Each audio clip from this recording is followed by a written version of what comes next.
What's up, everyone? Welcome to Program Your Remote. Today I'm going to show you how to use the parking assist on a Ford Edge.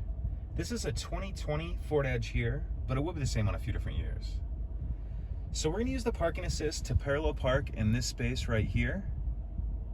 So in order to do that, we're going to pull up, and it says you want to be about 3 feet away from the vehicles that you're going to park between. So once you get close to the parking space for parallel park, we're going to press the parking assist button one time. And then you'll see here it's searching for a spot. The other thing you need to do is put your turn signal on the side that you want it to search for. So in this situation, we want it to search for on the left side. So we put our turn signal onto the left, and then we're just going to follow the prompts on the screen. It's telling us to pull forward while it's searching.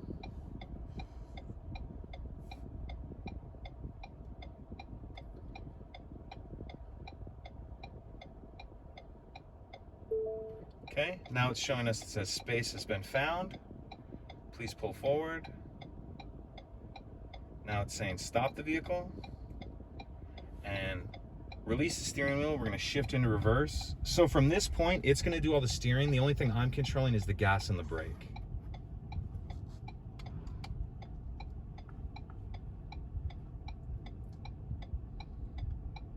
So it's telling us to back up, prepare to stop. And again, I'm still controlling the brake and the gas. So it's telling us back up, prepare to stop. And now it says finished.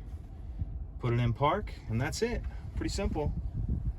The only other thing you need to remember is if you want to perpendicular park, meaning if the cars are like this and you want to park in the middle of them, you do essentially the same procedure, but you'll press the parking assist button twice when you start.